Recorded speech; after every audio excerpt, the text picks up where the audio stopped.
Welcome, Matt Mob. I'm Ronnie Hayes, and today let's talk Scream 6. Now, this is the full-on spoiler review. We're going to break it down to the best of my recollection from beginning to end, going over some of the stuff that I loved and I hated. Now, further on down the road, people are showing interest in a full-on breakdown of Scream 5 and Scream 6, similar to what I did over on my Flaw vs. All channel, and I did that for Scream the original from 1996. I'll leave links down below. You could check that out. However, my plan is to do Scream 5 and 6. I don't know about 2, 3, and 4 right now. I gotta be honest, 2, 3, and 4 didn't really capture that same magic that 1 did for me personally, but I always loved the concept, and I loved the characters, the remaining survivors from the original, and there was a charm, even though I wasn't in love with 2, 3, and 4, there was a charm. I will say 4 grew on me after a few years had passed, and I rewatched it. I ended up liking that a lot more than I did on first viewing. And I wonder if 5 and 6 are going to be in that same vein. Now with 5, I think 5 was my second best Scream, but I think 6 might just nudge that out a spot. Now they are pretty close as far as quality-wise. I think 6 has a more interesting and more cool visual look for Ghostface, which really wins it over. But I forget if before we get into it, let me just make sure I covered what I was talking about and I didn't go off track. But yes, we will go over Scream 5 and Scream 6 in the next month or two on the Flaw vs. All channel. And if there's interest, I will go back. I have no problems going back doing 2, 3, and 4. The reason why I say that real quick is because starting this summer, anyone who's a supporter on the channel and a Patreon on Patreon will be the group that decides what we review on that channel by a voting system. So just throwing that out there. So if there's interest and this gets voted on, then I'll definitely go back and do them. But with that said, let's get into Scream 6, kind of like an early look at what I would ding for a flaw and ding for an awe. But we do cover a whole lot more. So if you haven't checked it out, I'll leave a link down below or look it up. It's Scream Flaw vs. All review. I promise you, you'll love it. Now, let's get into this. The opener, definitely, I don't know what that was. The opener was definitely smoother than my opener. And I did have a question on the voice. This is something I'm going to have to rewatch. The voice I didn't recognize as the actor's voice who we would later see, and I don't want them to, and I hope it's not the case, but I don't think they're using the voice changer from Scream 3 that I hated so much that mimicked everyone's voice. I don't think they're doing that, but a friend of mine said he's pretty sure that was the actor's voice that unveiled himself as Ghostface. But just a little warning sign, I am going to keep a look out for that because that caught me off guard. I was like, wait, how did he do the voice? Anyway, and I'm talking about the dating voice, the guy she was supposed to be hooking up with. The cameo was cool. I always butcher her name, but she's the actor from The Babysitter and Ready or Not, I believe it was, which I seen recently, and I really like her on-screen presence. Nice. I really like it. Well, I like her on-screen presence, but also in Scream, she has a good scream, speaking of which, and the trap was a little sus. I mean, you see that coming a mile away, but yeah, maybe in her situation, it was too obvious to be, set up for a trap, or it wouldn't make sense, but it did feel a little suspect, and I don't know why she didn't really pick up on it. That aside, it was definitely a great kill. Really cool, unique, done different, but with a twist. And the biggest holy shit and what direction are they going is having the Ghostface killer reveal himself right in the opening kill. Now, this is a 2-part. I love it, and I was a little underwhelmed at the same time just because the Ghostface killer seemed really muted. Seemed all like, la-di-da, this is like, kill 17. I'm kind of bored, and I was a little disappointed. I kind of wanted a little more a little more shine to his reaction to just killing someone killing someone he knew, having it go off perfectly without a hitch, just something. He seemed a little too muted. Anyway, here's where something we've never seen in a Scream movie before, but it's actually all throughout. It's just not a perspective that we get a look at. This is something that is usually hidden. And when you go back and rewatch Scream 1, for example, you can see Stu get a little overexcited. And Billy, when you rewatch it, Billy's kind of putting him in his place like, dude, chill the fuck out, man. You're like overplaying your hand. And that's when he punches him in the arm. When you go back and rewatch those scenes, at first it seems like, the class clown who is, not sensitive and doesn't read the room. But in reality, he's a psycho and it's spilling out a bit. And Billy comes off as like the caring, considerate boyfriend, and he recognizes his class clown friend is getting off track. So you can go back and see those layers to it when you rewatch now that you know.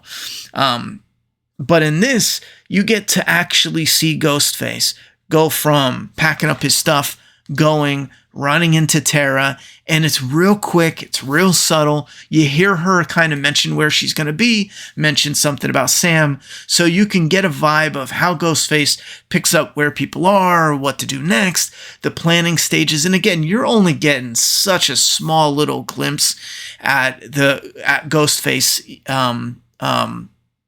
hiding amongst his friends even. Anyhow, that twist, I loved. That aspect I loved, as small and as simplified as it was. I loved it. I kind of wish we can get I kind of wish we could have gotten a little more that spilled over into, a third movie, and maybe they didn't reveal all the killers. I was really hoping for something like that in this one.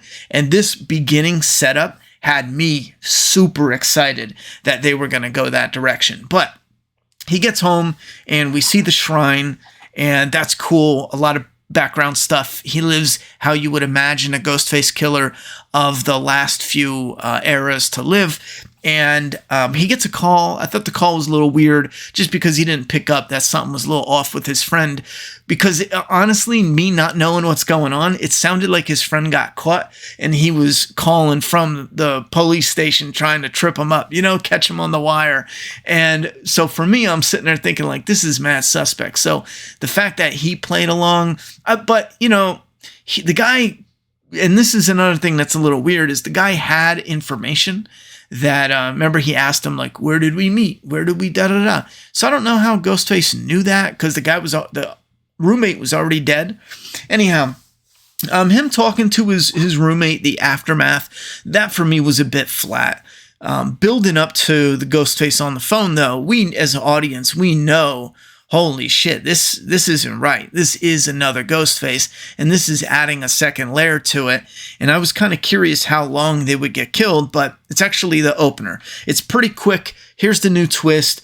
The new Ghostface, or the real Ghostface, new Ghostface, he takes over what the original one of this movie was planning on doing. That gets a little weird, but you get what I'm saying. And that opens up to a badass title card where he's like, who gives a fuck about the movies? And he chops him up or slices his throat. But some of that in there, like I said, we're never going to get answers to it. Like, how did he know? Unless it's just a cop, the cop aspect of it, doing his research on these guys, figuring them out.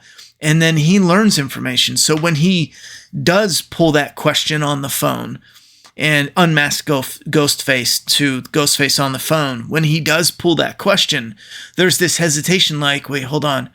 Oh, I did know that. I did find that in my research. So that could be a clever way to look at it when you rewatch it. Anyhow, so then we get a party, and this is odd because we get the usual cliche white boy college douchebag, and I thought this was terribly done, and I kind of wish it wasn't even in the movie.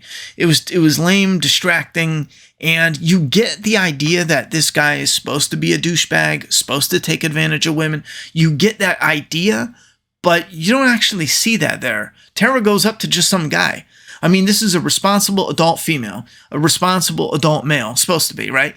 And he's minding his own business. She comes up to him. Oh, there's, the keg's kicked or whatever. And he's like, I got some liquor in my room. And that's kind of code for, let's have a drink and let's smash. You know what I'm saying? Like, anyway, so you can say whatever you want about him, but she's like, sure, whatever, you know?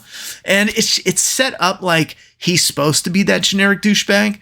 And my only problem, though, is like they don't show anything more than you having to like add to it. It's not like it's actually there. You have to add to it, other than maybe a line or two from Chad, who calls him a douchebag. But like I said, it's weird because I don't want to defend that type of person in real life, because yes, they are douchebags in real life, but I want to kind of knock how the scene played out, because there just wasn't enough time to put in the necessary information that they needed. Now you can say like, oh yeah, sure, he's a douchebag, that's just it, yada yada, but we don't see it though, you know what I'm saying? Anyhow, and it's funny because even later, and I just think it's poorly done. Even later, Tara's like, thank you, Chad, for saving me from him. I did have too much to drink. And it's funny because Chad and the guy do the same thing. They get Tara alone in a room together. But for the guy, he's a douchebag, and he's blunt about it. He's like, you want to go to my room, get a drink? That's code for I want to smash. But Chad is like, he's got a thing for her, but he's not saying anything. So, it's kind of like, it's just done poorly. So Chad ends up alone in the room with her. And then you have that line where she's like, well, thank you. I was more messed up. I'm not messed up anymore. And I can see the writer thinking like, okay, that's a clever way to let the Chad off the hook for the audience, because if it wasn't for that line, the audience nowadays, oversensitive little pansy-ass bitches that they are, would be like, oh yeah, he took advantage of her. Poor little thing got too drunk and she can't, blah, blah, blah. I think the whole thing was just poorly done. Do a party, introduce Chad, the boyfriend, Tara, and her being suffocated by Sam. Do it in a different way. Get rid of the douchebag, do some other thing, because clearly it wasn't written well enough. There wasn't enough time to cram it in there. I'm actually sick of talking about it, to be honest. It wasn't that interesting. I will say this leads into the first clue, and unfortunately, this is the first time I can honestly say in a Scream movie where, outside of just like with Scream 5, I went into it 20 minutes into it and I'm like, oh my God, who was it? I forget. I think it was, however the video was recording the sister. I remember going, yeah, it's her, because that's just such a stupid way for Ghostface to pre-record that, set it up on his phone. It has to be the girl. And I'm pretty sure it ended up being her. I think she was the one that recorded it. And I said in the beginning of the movie, I was like, yeah, it's the boyfriend. It's the girl because of that. And it's the boyfriend just because it's a requel. It was the boyfriend in the first one. There's no way they're not going to do that. And they ended up doing that. That was disappointing. But with 6, there was one line of dialogue 10 minutes into the movie, and I knew immediately it was Quinn. Now, I mentioned this in my spoiler-free review, but the line of dialogue was when she sat down with Tara, trying to just communicate with her. I forget what they were discussing. I think it was the suffocation. Oh yeah, that's what it was. She was being suffocated by Sam, and the roommate relates to her, and she's like, yeah, when my brother died. And as soon as she said that, I was like, yeah, she's the killer, or at least one of the killers. And then her dad is the cop, and she mentions, my dad came here to shadow me, and she kind of does that thing. And I was like, yeah, you know what? She's the killer, dad's the killer. Now, there is a chance in writing. The point, though, is, real quick, there's never anything, when you learn screenwriting technique, there's never anything on, especially in a movie, on screen, said or done, that it's like 90% their mind when they're writing it is on pushing it forward, the plot and everything. So even characters, when they sound like that's not what a real person would say, that's because the writer's focused on plot, you know? And this is what it is. It's plot. The way she said it, however it came out, I had 2 ways instantly to think. The first thing was, this makes no sense. This Quinn is a brand new character. Her kind of having this talk with Tara, it's not doing it enough for me to just be like, oh, isn't that sweet? She's giving her a little pep talk. It just came off as this doesn't fit here. This makes no sense. She's, brand new character we don't know anything about, and we're getting backstory for this brand. Why? We didn't get backstory for, that other bitch over there, you know what I'm saying? Or whoever, I don't know. Pick the one girl or the one guy that we didn't get anything from, and it's like, that's why. Anyway, I just want to throw that out there. I don't know how weird that is, but I'll have to rewatch it to get the exact line and that vibe of when I was in the theater and my head perked up and I was like, yeah, it's them. Anyhow, so that line is unfortunately what made me suspect the roommate and the cop for the majority of the movie. And then I'll talk about the fake out kill because that was stupid. But next up is the attack at the bodega. So they're on their way to the cops, I think, and they get a call from Ghostface. And this was cool, but he just attacks them straight up on the street. And then they run into the bodega, and this is what you saw in the trailer. There's a lot here that's badass. I know in the trailer it looks like he just teleports, but in this he almost does get blasted. He just barely misses. Who would this be actually at this point? I forget. I'm not going to worry about who's who in the robe at this time. I'll do it when I break it down. But so Ghostface is a beast that stabs a guy up, blasts a guy with the shotgun, shoots at them a bit. But he does feel like he's playing with them. So there's that tension is there. But it also does kind of feel like this Ghostface is just fucking with them a bit. But the escape at the end was too quick and it was too cheesy. She turns around and he's gone like a shadow. I wasn't a big fan of that. I thought it would have been maybe a little better if the girls were starting to get the door unlocked and they just had it. But then Ghostface comes around the corner, they move, he shoots at the door, and you get that vibe like, oh, he is toying with them because if he wanted to shoot them. So then it was preset. Anyway, just a little peeve there. I will say that then they get to the police. You see who the actor is playing the cop. Dilbert Mulhaney, what's his name? I always mess this up, but he's a known actor. He's got a long resume. He's good. He's got some good charisma. And I didn't know he was who he was going into it as a cop. I saw him on a poster, but being a detective and being the father to the daughter, I wasn't sure how it was situated, but that also added to my my suspicions of who he was. Sometimes I think it does. It is a little better when the Ghostface ends up being lesser known or like a new face on the block. Anyway, then we get Kirby though, and Kirby's with the FBI. And I don't know how I feel about this one. I've had people tell me that they just didn't get that vibe from Kirby in season 4. And I do have to say, though, Kirby in season 4 was just some high school chick, She's just having fun hanging out with her friends. She seemed put together. She seemed more responsible. She was, she just seemed put together. And you change, obviously, from her being 17, 18, whatever in Scream 4, going through that, how that affected her life could radically change the direction of her life. And she could get into law enforcement. So by the time she's in her 30s, sure, she could be in the FBI. I didn't mind that as much. I kind of would have, there's a part of me that kind of preferred if she was maybe a cop instead.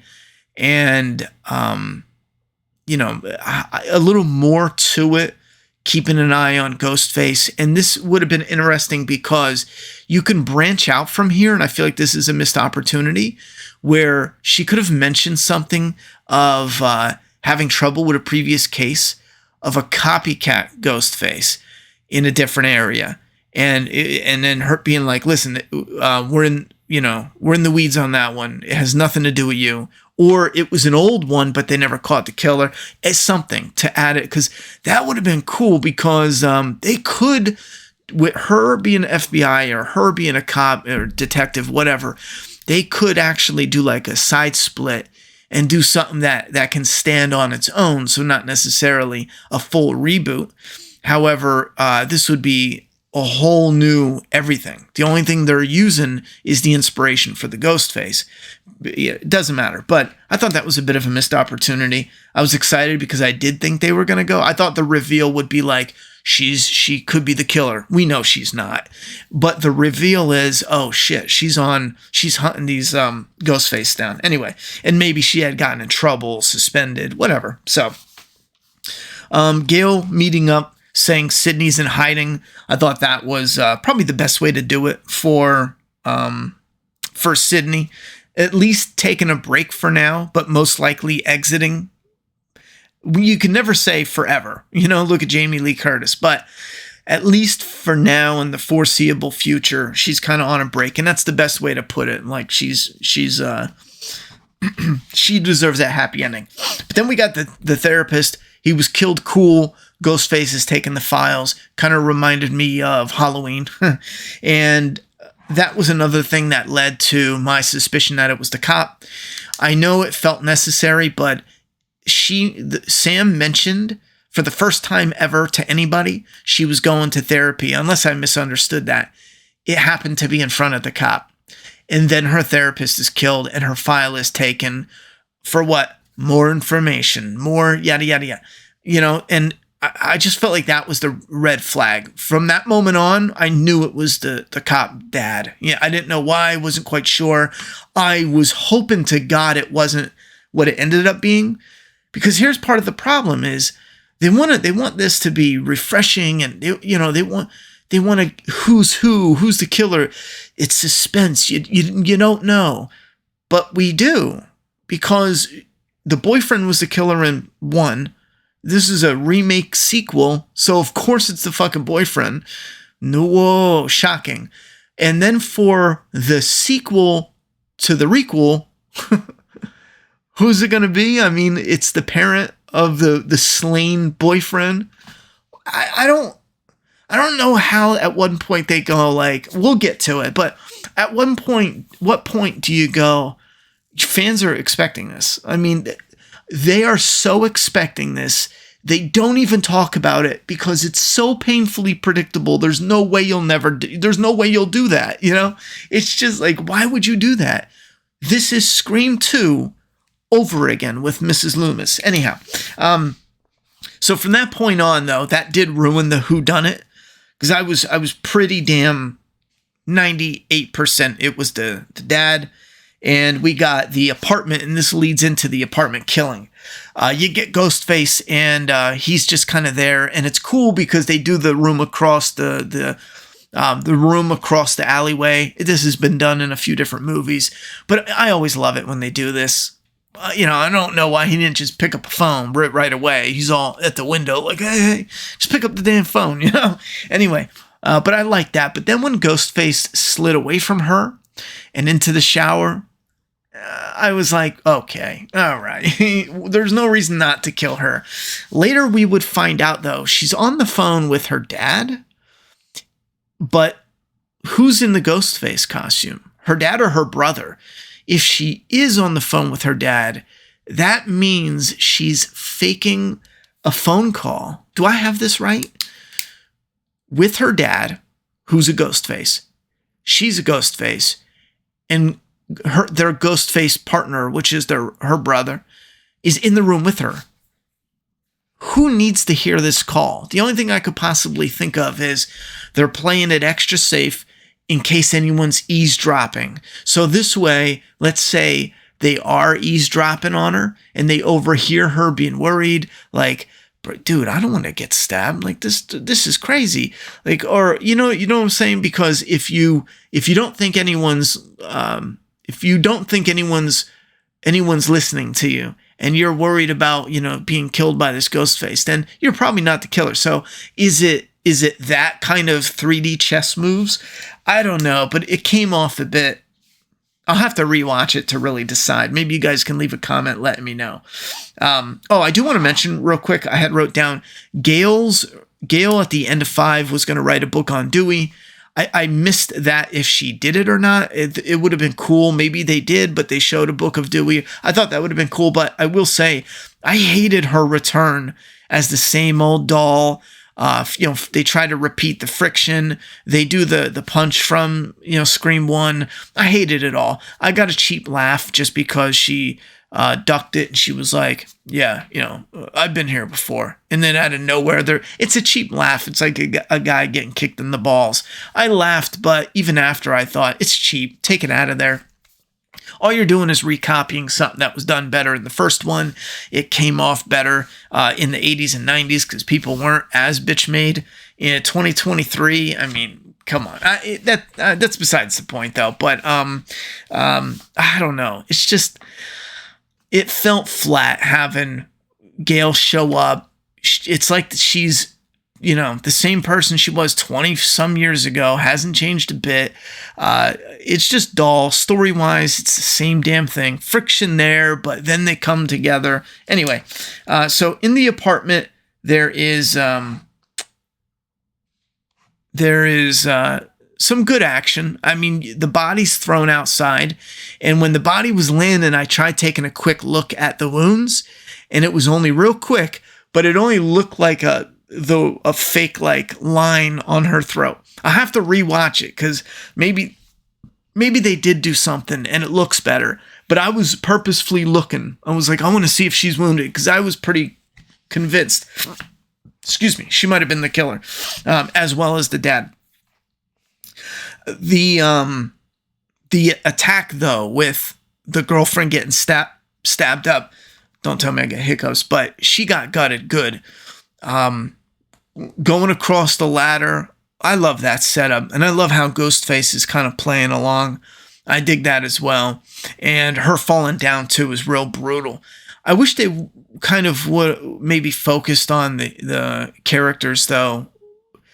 Some of the reactions, like it's sad and whatnot, but I wanted a little more oomph with that scene with the characters left up there. What's her name? Not Sam, the other girl, the short curly hair girl. It was her girlfriend that fell. Just something there with her looking over to Ghostface. A little more pop to it, but it doesn't matter. So that leads to Gail showing them the shrine and the theater. Now this sets up for the finale, and I love where it takes place. Now this is the shrine, but it has like a concessions stand where you'd get like popcorn and snow caps and candy for the movies. And I love that. I wish we got more of that.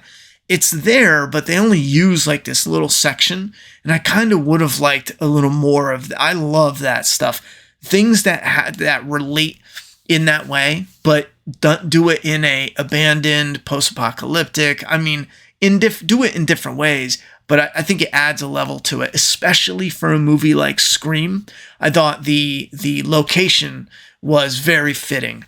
Very simple, indoor, so they can do a studio shoot without spoiling it, being seen on the street. You know what I'm saying? But perfect having an old dusty movie theater. When I rewatch it, I'm hoping to catch maybe some stuff I didn't quite see. But the shrine was cool because you could see everything from all these Easter eggs from other movies. All the different movies, there was something there. This leads to Gil getting attacked, and this is a real shitty moment because the dad was left. The brother was with the roommate, Chad. Unless I have this wrong. The dad was definitely left in that moment. And they steal his car. That means it has to be Quinn. It has to be. Now, when Gail's attacked, she has her big, beefy, box-checked boyfriend, and he looks like a big dude that can hold his own. Now, what's her name? Quinn. She's like 5'3", 5'4", something like that. I looked up a lot of the girls' height that were the Scream killers. A lot of them are 5 foot, shit you not, to like 5'5". It's ridiculous. And she's like 5'3". I remember him looking beefy. And she snatches him up like a rag doll in the background, like, ugh, and then kills him. And then maybe she got the jump on him, and he bled out so fast. No shit, it didn't matter what muscles he had.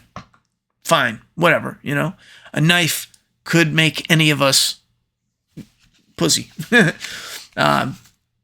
Think about that. You know what I'm saying? You know what I'm saying.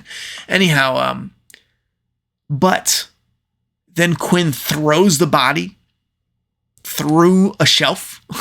Did I remember that right?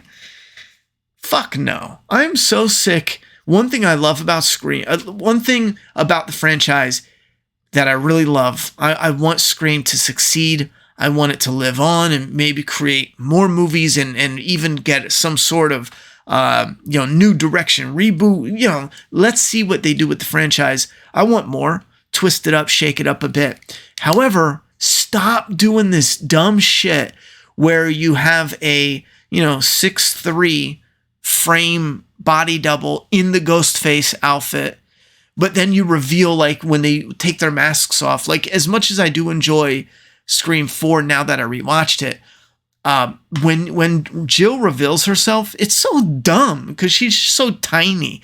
They have Ghostface this whole time fighting Sydney, and it looks like okay.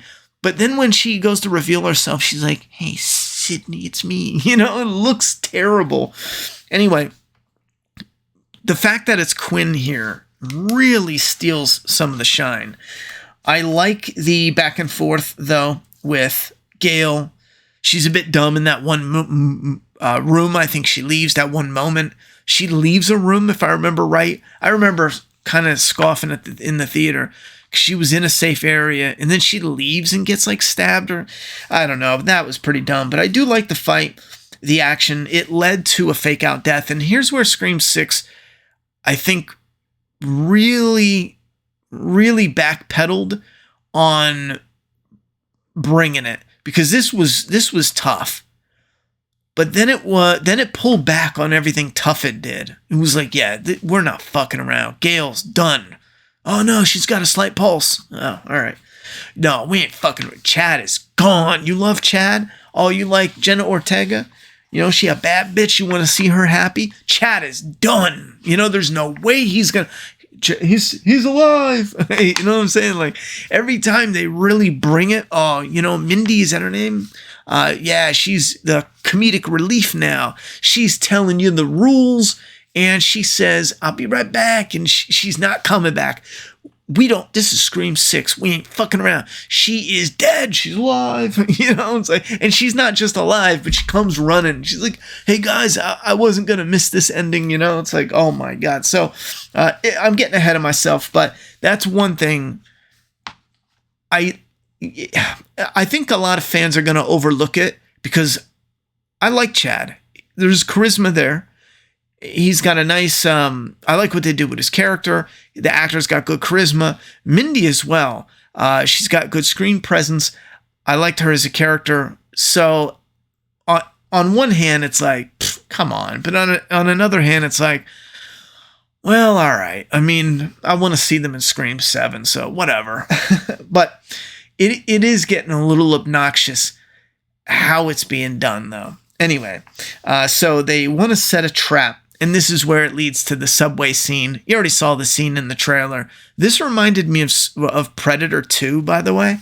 I was going in here expecting Jason Takes Manhattan vibes, and I didn't get any vibe from Jason Takes Manhattan. Maybe just like New York City, but I got the vibe of Predator 2 when he was stalking the subway. The lights were going out, and Predator was coming down the car. And anyway, we have this cool scene with the fake out where you think the Ghostface is going to get the group, but it actually gets Mindy. It makes you question why the Ghostface helps her, though. And again, no one's there, but maybe he doesn't know no one's there. Maybe, he's just making sure he can act it out because he can't blow his cover now. If she's not fatally wounded, maybe they'll just go back and kill her later. But I think that's fine because in order for Ghostface to be, clever, he always has to be on his guard, when he's hiding among them. So I'm not super bad about that. It's just a little weird seeing them show up later on. Mindy. And I mentioned this in my spoiler-free review. I'll just cover it real quick again, but the whole meta concept, I've been feeling like it's a little stale recently, more so with Scream 5 than any of them. And in Scream 6, it really hit me. Why? And it's because in the original, it was a one character trait, and it was him just shooting the shit. He's at work, Randy's at work, and he's like, everybody's a suspect. And he's just shooting the shit with a friend of his. And then he's at a party, they're drinking, they're having fun. And Randy's serious about it, but it's almost like he's so drunk, he's taking it serious, but it's kind of a joke, But he's really for real, like, this is how they die in horror movies. These are the rules we should live by. But nowadays, in Scream 5 and Scream 6, it's like they're all sat around and they go over with, okay, so these are the rules. We're in a horror franchise. And I know they started screwing it up early with having Randy talk to Dewey. Now, again, that was a little better because this is Randy. He's the one who's really into it. And then Dewey's a little dopey. And he's kind of like, oh, so what about blah, blah, blah. So it works there. But by the time it dilutes all the way to, even 4, it's stale. I won't beat a dead horse, but that's something I really want them to correct moving forward, is identify that the killer might be playing by those rules, but it needs to go back to being organic. Anyhow, so we get the OG knife, and this is a big what the fuck, because apparently all the evidence was stolen and then bought from dirty cops. Are you kidding me? Keep in mind, most of those attacks happened in Woodsboro. Scream 1, one of them took place somewhere else, right? But let's say 3, I know 4, I know 2 was college, right? I'm lost, but 1 and 4 definitely were Woodsboro. I forget about 2 and 3. That's crazy. That's not, because I hate 3. I hated. I have to rewatch it. 2, I just kind of feel is a little flat, but I like some of it though. I do like, anyway. So that's Woodsboro. At least two big killing events. And you mean to tell me they, lost all their evidence? Because it would be all their evidence. The top story jacket, that was clothing of a victim. Now, some of that, sure. Once they're dead and gone and it's been years, some of that probably gets incinerated. I'm not really worried about that.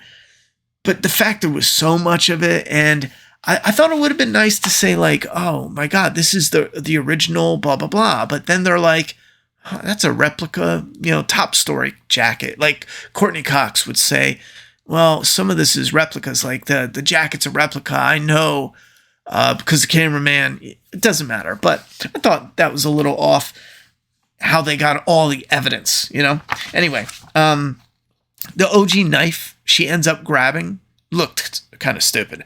Now, they test these knives even when the killers, obviously they are told who the killers are.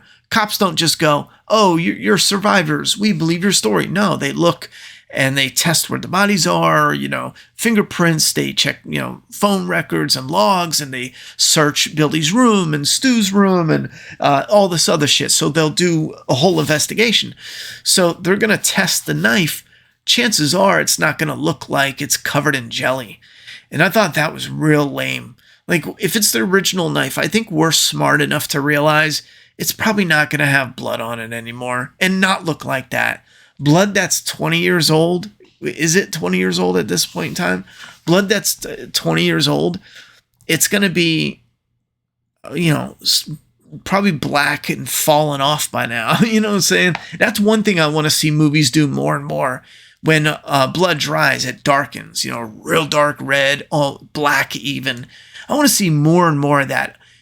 I've seen movies where they've done it in the makeup, where someone gets a cut on their face, and then gradually a little bit by the end, you can see like this real dark outline, and it starts caking. And I respect the fuck out of that, because so many movie productions still do not do that. But when they do it, it looks good. It looks authentic. It brings an extra, like, oomph to it visually. It just looks great. Sometimes it doesn't quite look great. Blood in Real Life doesn't look as, I don't know, visually stunning as, in the movies, because it dries up and gets nasty and flakes. And that knife and other visual stuff like that, it would have been nice to see if it dried up. I have that same problem with snow. When they use the fake snow and it's on their face and it stays there. Like in real life, fake snow, or snow, fake snow. Snow gets on your face and it slowly melts. These are those little attention to details where if they're focusing on that, you better believe this movie's probably like, it's tight. They got it on lockdown. Anyhow, so Chad and Tara doing their little lovey-dovey stuff, and Ghostface attacks, and he starts beating his ass. Chad is getting him. I don't know which Ghostface this is, but maybe it doesn't matter. The guy, the girl, but getting their ass beat. And then a second Ghostface comes out of nowhere. Now, this is where it's stupid and awesome at the same time. It's stupid because Chad is doing the whole run. And I gotta say, I love the actor who played Chad all the way up until that point. That moment really felt like, I say this with female actors because you notice this a lot where they want to do a scene that it's going to look ugly, but they try to do it and still look pretty, or bangable. This is a very bad habit with actors that, have a presence with them or whatever. He looked like he was trying to look handsome while he's dying. Like, you're going to look ugly as fuck, bro. Just give in. So, however they filmed that, it looks fucking terrible. He's all just like, run, he's getting stabbed up. But I thought it looked terrible. And I thought, 2-on-1 stabbing him up. I'm fine if he lives. I just kind of wish they would have done something more to it. Like maybe show that he got stabbed up. He's bleeding out. And maybe he wants to start like crawling. But show him as a wounded animal, Show him trying to catch his breath. Maybe they hit him in a lung even, and he's having a hard time. Kind of show like some of that really dark side of it. And then pan away. So you see him, maybe taking his last breaths, but he's still fighting in there. So it's kind of left. Was it his last breaths, or was he, fighting to stay alive? And then you find out later. So I don't like the whole like he definitely dead, and then we got another live one up here. Anyway, but where it's stupid now, the double stabbing and all that, turning around, doing the knife. Here's where the awesome turns into the stupid. Now he's sacrificing himself so Tara and Sam can run, and this is often done in movies where one person sacrifices, and more and more lately, I've noticed where the other people aren't running. They're waiting until the person's dead, and then they're using this, the directors and whoever, as like a reveal. Why? For some reason, they want the characters to see the two Ghostface turn around and clean their knives, and it fucking baffles me. That's for us, the audience. Like, that's cool as shit for us. Who gives a shit if Tara and Sam see it? Tara and Sam see there's two killers, and they should have known that, but they see there's two killers. They got it on lock. So when he says run, they should have gotten the fuck out of there. And as they're fleeing, maybe one of them looks back, as they're fleeing. Then you see them, wipe the blades, which was a badass scene. But again, the scene was for us, not for Sam and Tara. It just doesn't make any sense. So that was another part that was filmed real dumb. And again, it takes away from the moment of him being stabbed because he's like, run, and they don't. And it's just dumb. Stop doing it, Hollywood. But the old dusty theater section, I want to mention it again. Love it. If you're going to do simplified studios like that, where it's indoor and it's not like a crazy set, add charm to it. Some movies are locking down locations, maybe focusing on doing something cool with it, but they're forgetting about the charm in the environment. And although there was a charm in the end here, I still kind of wish they did a little bit more. But I'll have to show you clips of the movie when I do a breakdown and kind of give you a better idea, because Sometimes it just looks like a dusty room. But anyway, the Kirby fake out it is what it is. I didn't fall for it a bit. And it doesn't, when you watch 4 and then go into this, there's just no way you buy it. There's no way.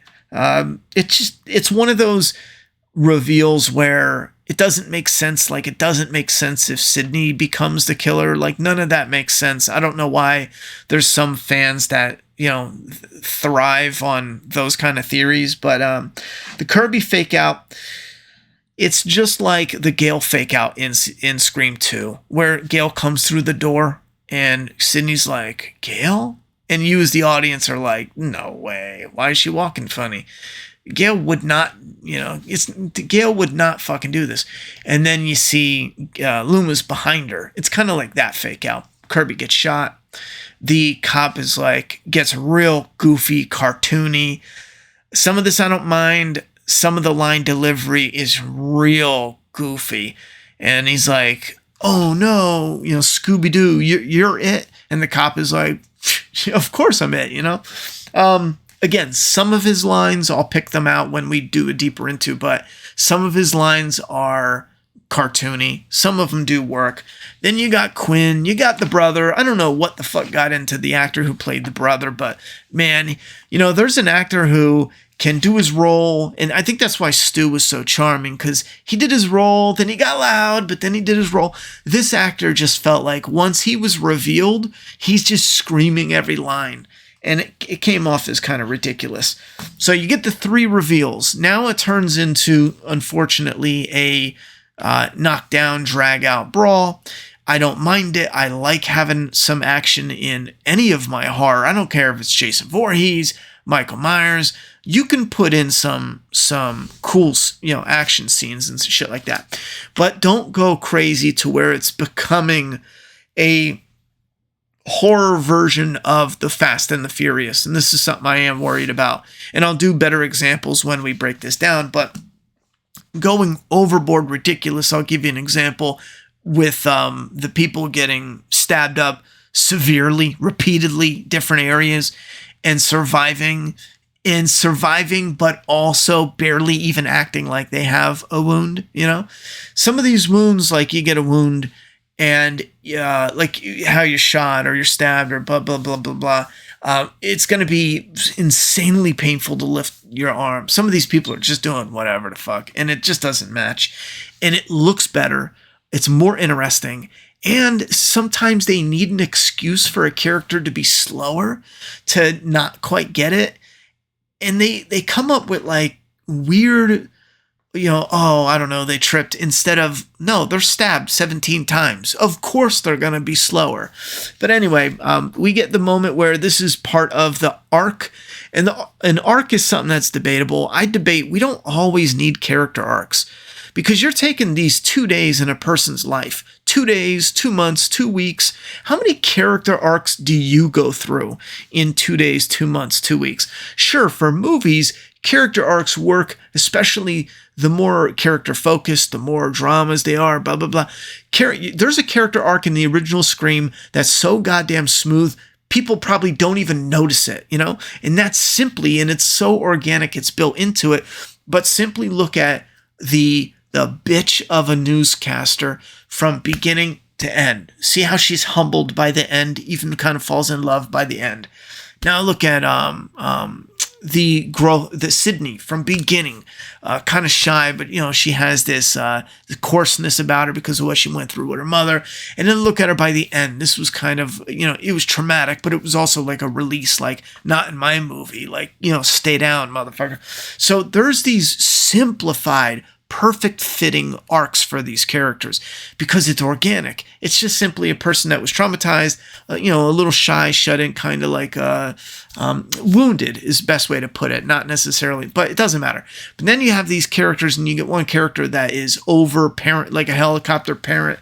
And the whole idea is, you got to let me go, man. You got to let me go. So then by the end, they're literally, Sam is literally holding Jenna Ortega, Tara, and Tara's like, you gotta let me go. And I think there's a way to do it without the audience being brain damaged morons. they quite literally say, like, this is the purpose of our lives. Don't you understand? You must trust me and let me go. I think there was a way better way to write that smoothly, and it should have been focused on simply, dude, no, let me go. You know what I mean?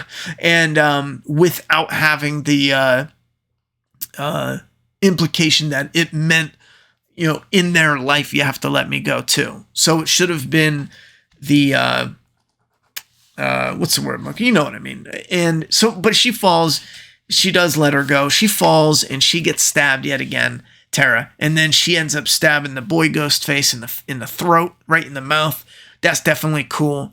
I know I heard people being like, "Oh, super gory," and I don't mean to. Maybe I'm just a fucking psychopath. But his mouth's open. She's holding what appears to be a knife, like in his open mouth, and then you see like blood trickle down. Like, calm down, people. Like, I don't think this is gory at all. You don't actually see anything. I know our brains tell us he's being stabbed, in the throat, maybe even out of his neck, but you actually don't see, maybe I missed it, but you actually don't see anything gory except for blood coming out of his mouth. She twists it, but is this gory? I'm twisting it too. Like, you know what I'm saying? That's it. Fuck, that probably looked bad. Anyway, I just want to say, I do appreciate the gore we got, but I kind of want them to step it up a little, Anyhow, so the other Ghostface girl gets shot in the face, and that's fine that she's playing with her prey. That's kind of built in the Ghostface. I think that scene could have been tightened up a bit, but then right behind her is the dad. This is really dumb because she shoots the daughter in the face. They could have had it where maybe, she's out of bullets, She's out of bullets. That's what it is. And then the dad, the cop, instead of them having, I don't give a shit if the gun jams at this point, instead of having him be like, she's out of bullets, and then he goes, you fucking, and then he's like, give me a fucking, and then she charges at him. That's fine. But instead, he goes, charges with his gun. I cringed so bad. That scene looked terrible. My memory of it is terrible. My memory of it is it being terrible, I should say. But they tackle each other over the boundary. Now, again, they're running at each other. I might misremember how this happens. They're running at each other. They collide, and then they go over this way. I don't know how the physics work there. I have to rewatch it. But they go over the banister, and they slam down. He wakes up, and she's gone. And then he gets a call. Now she's Ghostface. I thought that was a real lame transition from them fighting to her being in the Ghostface outfit. I don't know. There's so many better ways to do it. Like, they go over, they slam down, and we watch her come to. And she's getting up, she's hurting, she starts getting distance, and she needs to catch her breath. Maybe she goes around a corner, she starts seeing him, like, moving his arm and kind of starting to come to. And then she notices something, and then, but we don't see what it is. And then we cut to him get up. You get what I'm saying? Just a little bit more there. We know she's going to be in the I don't know why they do this shit. Like, we know she's going to be in the Ghostface. We know this is what they're going to do for the end. Going into the fucking movie, they're gonna do that shit. However, yeah, I don't want to. I'm looking at the time's getting long. I don't want to keep beating a dead horse, but you get what I'm saying. Like, you don't need to go over the top and surprise us. Anyway, I like how he gets stabbed up, though. He just gets everywhere except for the bulletproof vest. And then she pulls back and she looks at her sister. Her sister's like, yeah, fuck these people. It's all good to me. Right there, it's all good. At the end, I thought her dropping the mask, I get the symbolism for it. I get how it connects to her story and her healing and everything. But I feel like that scene was kind of forced for more of a visual. I feel like she should have walked away with the mask, And also, watching the mask on the ground and they walk away, I was really hoping for, some kind of, maybe like a footsteps near it, close to it, and then you wait a beat and you start seeing this shadow, like somebody's, a hand is coming to get the mask. And the moment a hand like enters frame, like is going to get the mask, cut to black, some shit like that, leading it to believe that, the smallest, most ambiguous tease that there is potentially another Ghostface out there. Like it could be any asshole around, sure, but no, like the whole game plan was like there is another one out there that's been setting this up, and hopefully it's going to be Stu. I don't give a shit. TV, no TV, just bring Stu back. Why not? I mean, we have one life. Let's just bring Stu back in a crazy way, but it needs to be some ultimate shit, not no Scooby-Doo. Like at the end, he just reveals, "Hey, it's me," and I mean, they need to really ramp it up and do some ultimate shit for that. That would be tight. Anyway, I'm a big Stu fan, but it makes you wonder though, if you bring him back, if he's not Stu, all throughout the movie, then is it that much fun? It's cool to see him as the killer. So then I think it would be awesome if there's a way to bring him back, but have him as, I don't know, man, but have him in it alive. I don't know, but lead into the reveal that he's kind of, leading a legacy of Ghostface fans or some shit like that. I don't know. But again, some of that might sound stupid if you write it stupid, but do it in a cool, clever way. Like it's a 2-part movie. Like we know for a fact there's a Ghostface, and by the end, one Ghostface is revealed. There's another out there, but Stu was with them because he was, hunted as well. So they know for a fact he's not the one that got away. You get what I'm saying? You got to write it like that. So then, so that way people aren't, eyeing him up. I'm not sure, because it's tricky, because how would you have Stu there plus not arrested? And I don't want to get too off the, ridiculous with it. I'm just kind of thinking out loud, but I don't know how they do it. But I do want Stu to be some sort of leader of, man, I don't know. I don't know. I'm not sure. Maybe even, I don't know. I'm not sure. Forget I said anything, because I don't want to give, like, if it's not possible or if it's super stupid, I don't want to do it just to do it. So if anyone has any ideas, I would love to hear your ideas. I think it's cool if we always keep the option open for Stu to make a return. But you guys give me your thoughts and opinions. What did you think about Scream 6? And again, if you made it this far and you love in-depth breakdowns of movies, trust me, check out my Flaw vs. All channel. I'll leave a link down below. It helps if you watch from beginning to end any and every video on there that piques your interest. Hit the like button, leave a comment, anything. Just being like, hello. I mean, anything helps the algorithm. We're trying to hit 1,000 subscribers, and I'm doing my best to get support on Patreon so we can build up to one review every week, no matter what. I'm hoping we can do that this summer, but I'll talk to you guys on that channel about it. But like I said, check it out, because I'm dying to do Scream 5 and Scream 6, but I definitely need some support over there. All right, thoughts and opinions about Scream 6 in the comment box. I'm done talking. It's your turn. I don't know why I did the lip smack at the end. Like, what the fuck, bro? I want to punch myself in the face. I'm done talking. It's your turn. See, I didn't need to. I don't know. Whatever.